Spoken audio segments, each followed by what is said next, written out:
In the lab maximum power transfer theorem, you have to draw this complex circuit,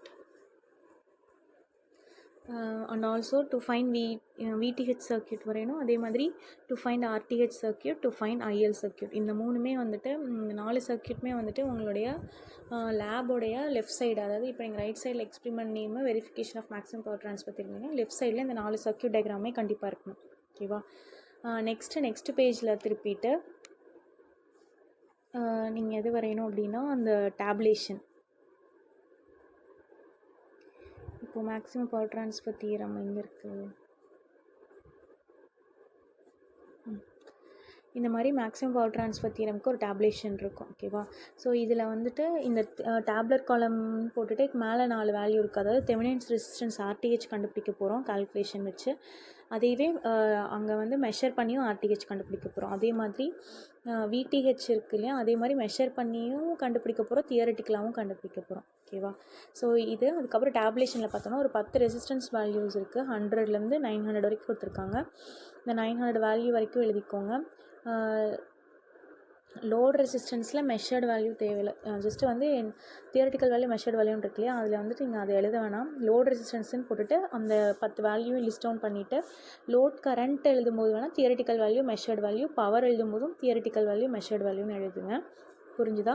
load ரெசிஸ்டன்ஸில் theoretical measured எழுத வேணாம், theoretical value மட்டும் எழுதிட்டு கரண்ட்டில் தான் தியரட்டிக்கலும் மெஷர்டும் எழுத போகிறோம், பவர்லேயும் தியரட்டிக்கல் மெஷர்டு. ஸோ இப்போ நம்ம தியரட்டிக்கல் கால்குலேஷன் போட போகிறோம், லேபில் வந்து மெஷர்ட் வேல்யூ பண்ண போகிறோம். இப்போ எப்படி தியரட்டிக்கல் வேல்யூ கால்குலேட் பண்ணுறது அப்படின்றது நான் சொல்லித்தரேன்.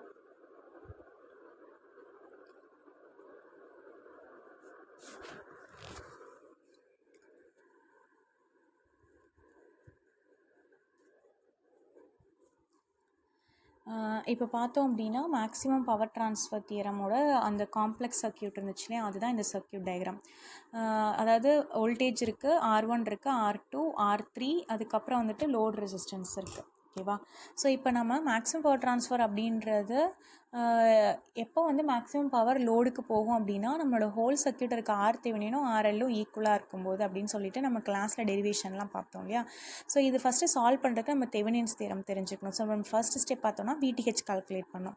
ஸோ VTHக்கு இந்த சர்க்கியூட்டில் பார்த்தோம் அப்படின்னா ஃபஸ்ட்டு ஸ்டெப் வந்து எப்பவுமே VTH கண்டுபிடிக்கிறதுக்கு லோட் ரெசிஸ்டன்ஸை ரிமூவ் பண்ணணும். ஸோ இந்த லோட் ரெசிஸ்டன்ஸை ரிமூவ் பண்ணிட்டோம். ஸோ அதுக்கு அக்ராஸாக இருக்கக்கூடிய வோல்டேஜை கால்குலேட் பண்ணுறோம். ஸோ VTH அப்படின்றது இன்னொன்று என்ன அப்படின்னா VOC, open source open circuit voltage அப்படின்னு சொல்லுவோம். ஓகேவா? ஸோ இதில் லூப் அனாலிசிஸ் மெஷ் அனாலிசிஸ்லாம் போட முடியாது. நம்ம டேரெக்டாக வந்துட்டு இந்த ரெசிஸ்டரில், அதாவது VTHக்கு பேரலாக இருக்க இந்த ரெசிஸ்டன்ஸில் போகிற வோல்டேஜ் தான் நம்ம கண்டுபிடிக்கிறோம். ஸோ இப்போ பார்த்தோம் அப்படின்னா இந்த இடத்துல ஓப்பன் பண்ணி விட்டுட்டோம் இல்லையா, அதாவது லோட் ரெசிஸ்டன்ஸை ரிமூவ் பண்ணிட்டோம் அப்படின்றனால இப்போது இந்த வோல்டேஜ்லேருந்து இந்த ரெசிஸ்டன்ஸ் வழியாக போகிற கரண்ட் வந்து ஃபுல்லாகவே இந்த ரெசிஸ்டன்ஸ்க்கு தான் வரும். இந்த ஓப்பன் பண்ணி விட்டனால இந்த ரெசிஸ்டன்ஸ் வழியாக கரண்ட் வந்து போகாது. அதனால் நமக்கு இந்த சர்க்கியூட்டில் மொத்தமாகவே இந்த ரெசிஸ்டன்ஸும் தான் இருக்கும். ஸோ நம்மளுடைய R ஈக்குவலன்ட் பார்த்தோன்னா ரெண்டுமே சீரீஸாக இருக்குது, அதாவது இந்த ரெசிஸ்டன்ஸே இல்லை, அதில் போகாது அந்த கரண்ட்டு. ஏன்னா இங்கே ஓப்பன் சர்க்கியூட் இருக்கனால இந்த கரண்ட் இங்கே போகாதுன்றனால கனெக்ஷன் ஆக்சுவலி இது ரெண்டுமே சீரீஸாக இருக்க மாதிரி இருக்கும். So R equivalent is equal to 470 + 330. So டோட்டலாக பார்த்தோன்னா 800 Ω. இப்போ என்ன பண்ணோம் அப்படின்னா இந்த ரெசிஸ்டன்ஸ் வழியாக போகிற கரண்ட்டை கண்டுபிடிச்சிட்டோம் அப்படின்னா நம்ம வந்து VTHோட ஃபார்முலா I × R போட்டு கண்டுபிடிச்சிடலாம்.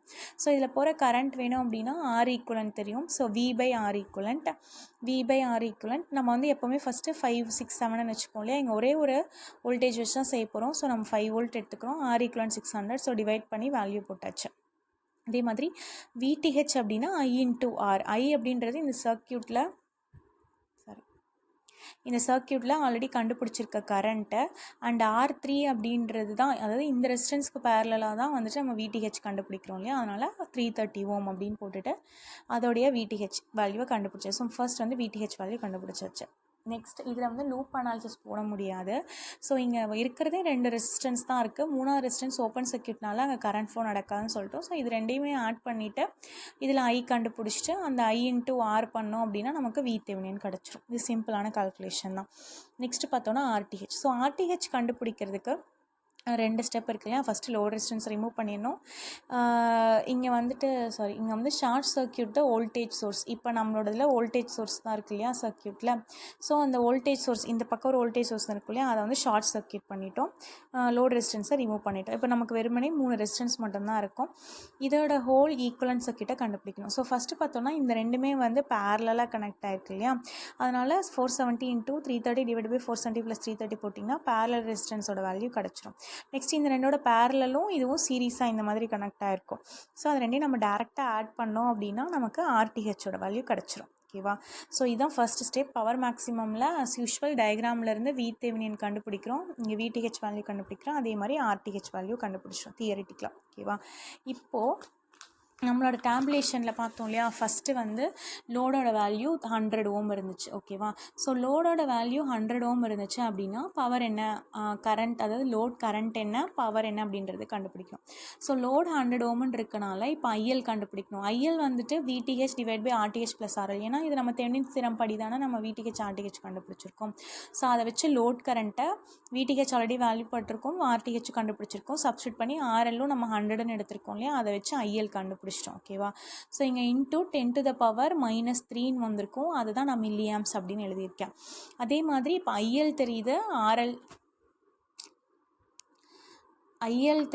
அதே மாதிரி IL வேல்யூ தெரியுது, RL வேல்யூ நமக்கு கொடுத்துருக்காங்க. அதை வச்சு பவர் வந்து I² RL ஃபார்முலாவில் போட்டுட்டு இந்த ஃபார்முலாவில் சப்ஸ்டியூட் பண்ணால் நமக்கு பவர் வேல்யூ கிடச்சிரும். இது என்ன பண்ணணும்னா இந்த மாதிரி ஒவ்வொரு RL வேல்யூக்கும் நம்ம டேப்லேஷனில் பார்த்தோம் இல்லையா 10 RL வேல்யூஸ் லிஸ்ட் டவுன் பண்ணியிருந்தாங்க இல்லையா, 100, 200, 300, 500 அப்படின்னு 400 அந்த மாதிரி.